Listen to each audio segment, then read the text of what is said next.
In this video, I'm going to show you how customers typically use their map to track the progress of their hydrant flushing program. Whether you are flushing for the purpose of cleaning your main lines or just flushing fire hydrants, this simple procedure can help you keep track of your progress. This video assumes that you already have all your flush hydrants and or fire hydrants marked on the map. Most customers put their flush hydrants on a separate layer from the fire hydrants so that it's easier to distinguish the two types. Both layers can be created using the fire hydrant template in the map. If you created your hydrant layers from one of our templates, then you should have a date last flushed field. If you don't have this field, click this Add Field button here, or see the How to Add a Date Field paragraph in the text of this article. Each time you flush a hydrant, put today's date into this field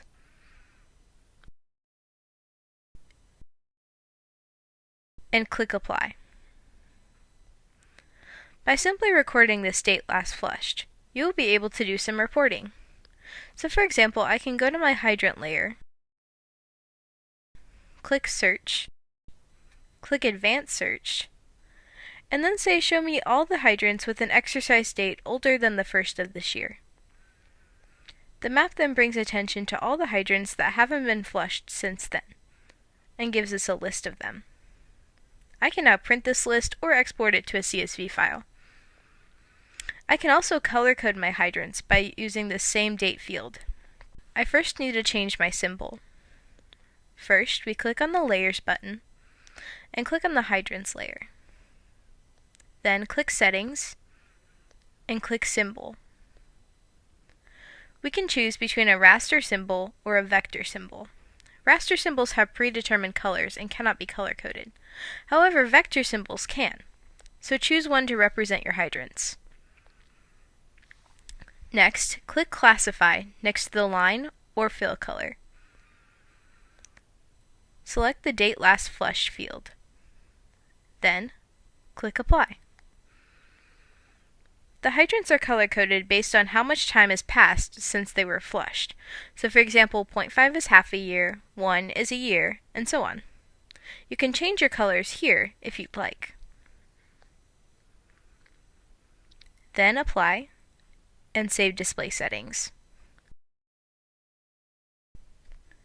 Now, if you look at the legend here, you can see that the changes we made are shown. Rather than marking your hydrants as flushed one at a time, you can also do this in batch. For example, if I flushed all the hydrants on this street this morning, then I can use the Select and Modify tool to select them all. To do this, click on the Menu button and click on the Select and Modify tool. Then, draw around the points you want to change. Choose Set Field Value in this Action menu. Select the Date Last Exercise field, and assign today's date to all of them at once.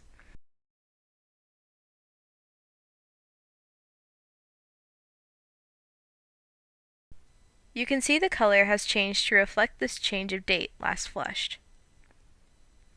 If the order you flush your hydrants in is important, then we recommend that you add a field to your hydrant layer to record this order. Begin entering an order number to all the hydrants.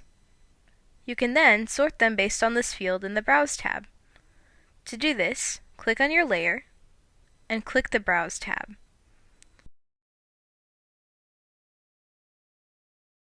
Click on the title of the order field here to sort the hydrants by numerical order. Lastly, each time you assign a new flush date to a hydrant, or make changes to this form for that matter, the Notes field maintains a history of your changes. So, in addition to knowing the date last flushed, you can scroll through the history and see all the past dates that flushing was noted. That was how to record hydrant flushing using your map.